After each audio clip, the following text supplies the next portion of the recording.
Welcome to this, another edition of Christian Perspectives. I'm your host, Russell Morrow, and as always, we consider it an honor and a privilege when you tune into our program each week at this time. And today, our guest is Dr. Henry Parker, a professor at the University of Tennessee at Martin.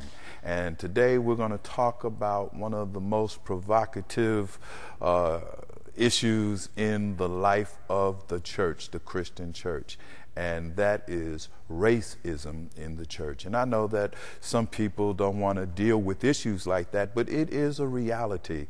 And so, Dr. Parker, thank you for being with us on Christian Perspectives. Thank you very much for inviting me, Reverend. I'm very happy to be here. Well, thank you. Before we get into our conversation, tell our audience a little bit about yourself and what you teach at the university.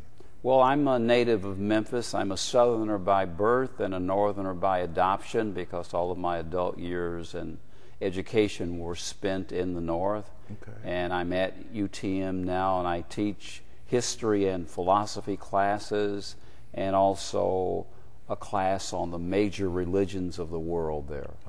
Okay. Well, I know that that class must really be exciting, and your students enjoy being in your class. Well, thanks for the compliment. I appreciate it. Yes, sir.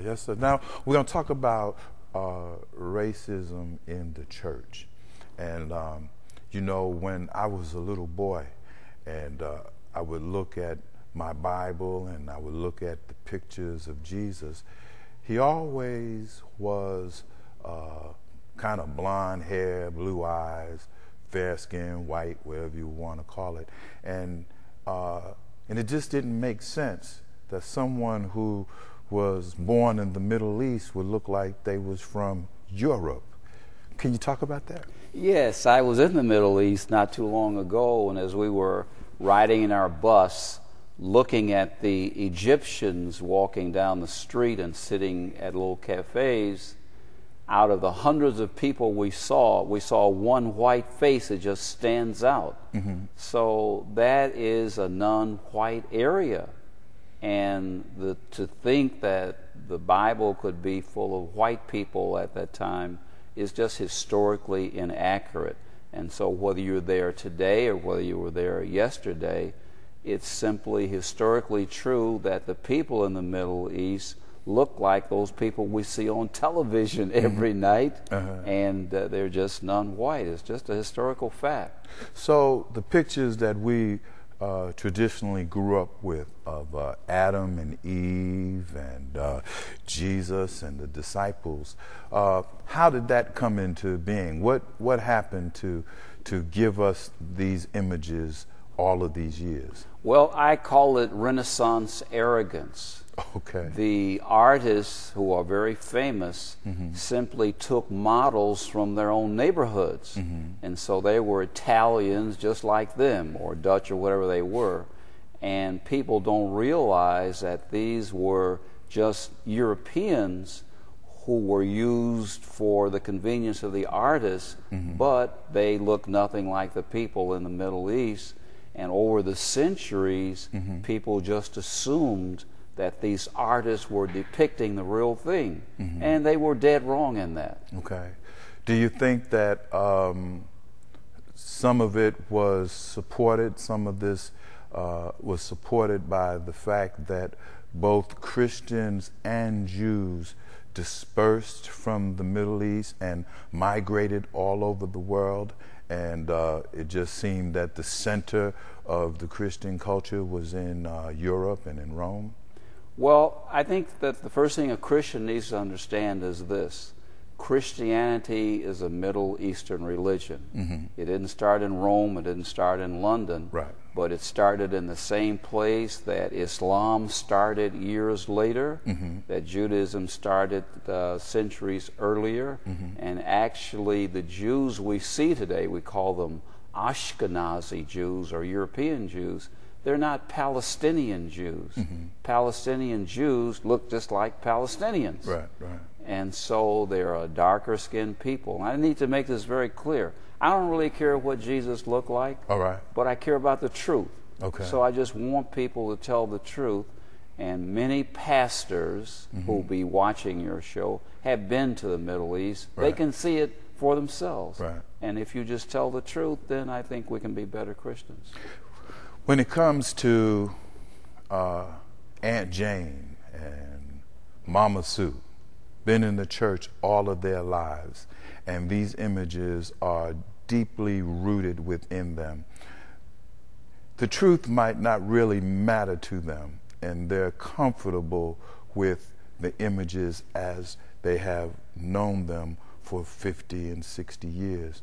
And in that case, to me, it seems appropriate that, you could share the truth with them, but if they reject it, to just leave them alone and try to share the truth with the generations after them, especially young people that are growing up in our culture now. I agree wholeheartedly. My mother is 94, and when I go home, there's a picture of Jesus sitting by a rock.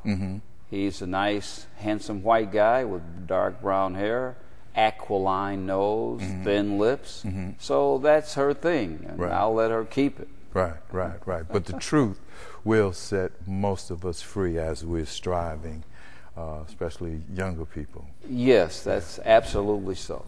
Martin Luther King said that the most segregated hour in America was traditionally the 11 o'clock hour. Do you find that to be true 45 years later? I think that is true today, and it'll be true probably a long time to come. One of the presidents I admire the most was Jimmy Carter. Right. And when Jimmy Carter became president, there was a black man who wanted to attend his home church in Plains, Georgia. I remember. They wouldn't let him in. That's right. The guy was nuts, so he had a demonstration, even in the rain, to be allowed to enter the church. So Jimmy Carter had to call down there and get the deacons to let him come in. And they said, okay, we'll let you come in, but you could never join. So that's 1979. So yes, this thing is very prevalent. And it's very sad, because what it shows is, as one preacher told me, that we're measuring in minor things. Right. And one of the things I was happy to say is a story I want to tell you about two preachers. One of them is a country preacher in this area. I don't know the little town. I have his DVD. And this DVD is called Diving Deep. And he says, diving into what matters the most. Okay. Now, what matters the most are these two principles. This is what someone asked Jesus. What's the greatest of all commandments?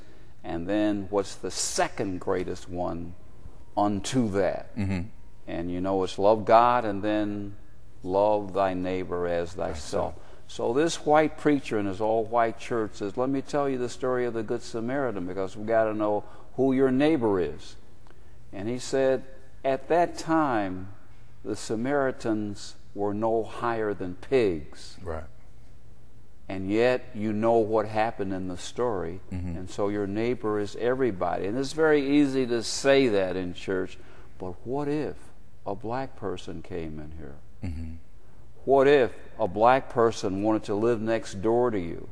What if a black person would, God forbid, he didn't say God forbid, but heaven help us, want to date your daughter? What would you do? Now, one of the students in my class last week asked her daddy that question. She said, what would you do, Daddy, if I dated a black guy? He said, I'd have a stroke. So the point we're making is, you can't determine the priorities of Christianity. Jesus did that for us. And your second most important commandment is to love your neighbor as yourself, and your neighbor as everybody. That's right. The Promise Keeper movement is a movement where men come together from all across the country, and they go into the big arenas and stadiums, and they have worship and preaching and singing and fellowship. And I think that's a really wonderful model for Christian fellowship. But I've heard people raise concerns about people coming together in that kind of environment for 2 or 3 days to enjoy worship, but then when they go back to their normal routines, the same issues of prejudice and racism sometimes still remains even amongst people that worship together. What do you think about that? Well, this is the same thing that happened to the black abolitionists.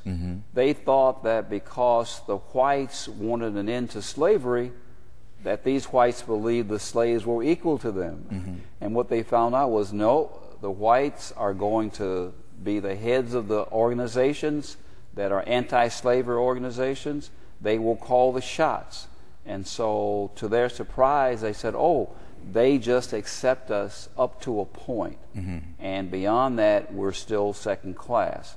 And so I feel the same way. And this is the question that I ask my students, because I'm serious about religion, and I think a lot of people are going to be in for a great surprise one day. Okay. Once more, you don't determine the values. And so my question is this: are you living by the ethical teachings of Jesus or the toxic values of the South? Okay. And those toxic values, there are 3 big ones: classism, sexism, and racism. Now, is that limited to the South? I say that because I'm in the South. When I go to New York or when I go to California, then I'll put that label in that region. Okay. But the South certainly has no monopoly on racism. I do want to make that clear. Right. And my overall point is that our cultural values are so strong, they're stronger than Jesus. Because if you would try to live by his teachings, you would become an outcast in your own society. And they have special words. If you're black, they'll call you an Oreo if you think whites are equal and you want to associate with them. And you know what they'll call a white person if they treat us as equals and associate with us. Right. So our cultural values are very, very powerful. And then what we try to do is to have our cake and eat it too, and we end up just deceiving ourselves. You're not going to have it both ways. Well, let me ask you this question. Do you believe that most Christians today live by the ethical values of Jesus Christ that he taught? Well, there was a famous philosopher who said that the last Christian died on the cross. So no, I don't think that they do that, but I am amazed by the way that they are experts at self-deception. And this is how they deceive themselves. They get so excited about things Jesus never said anything about, but they'll march for these and they'll die for these things. So they're so concerned about abortion. Now that's important, right, even though in Jewish law, life begins at the first breath. They're concerned about prayer in the schools. Now that's important. That's not as important as the second commandment Jesus gave you, to love your neighbor as yourself. They're concerned about gay marriages, all right? That might be an issue. But all of that keeps us from doing the most important thing, which is loving your neighbor as yourself. And look at this other thing here. They're concerned about having the 10 Commandments in stone in a courthouse. And they're ready to drive 1,000 miles to fight for this judge who was ordered to take them out. So all those are issues, and you can think, oh man, I'm a devout Christian if I just do these things. Right. If I just go off every year and do mission work. Right. If I just pay my tithes. If I get to church on Sunday and if I get to church on Wednesday night, I'm just fine. But you have to do something. You know what Jesus told that rich young man? You got to sell all you have and follow me. And follow it's me. harder to get through the for a camel. For a camel to get to the eye of a needle. Thank you for helping me out on that. Yeah. And so, to be a Christian, somewhere it says, the kingdom of heaven suffereth violence. And the violence. You're not going to get there in an easy way, see? That's and I just find too many Christians want to keep a good reputation. They want everybody to like them. without getting in the muck and the mire. Jesus wasn't liked. Right. Jesus was despised. Right. By his own as well as by the Romans. He went places where the good Christian, the good folk didn't want to go. Yes. We got to take a break, and then we're going to come back and finish this. I'm ready to come back. All right, all right. We're here with Dr. Henry Parker from University of Tennessee at Martin, and we're talking about racism in the Christian church. Thank you for watching the New Generation Ministries Television Network, sharing God's message of hope, deliverance, and victory just for you.